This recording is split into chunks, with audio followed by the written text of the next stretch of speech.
అందరికీ ఆదర్శంగా.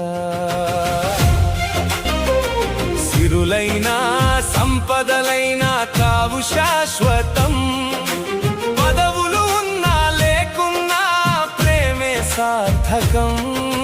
వచ్చింది ఒంటరిగానే వెళ్ళేది, ఒంటరిగానే ఉన్నంతలో పంచుకోరా తీపి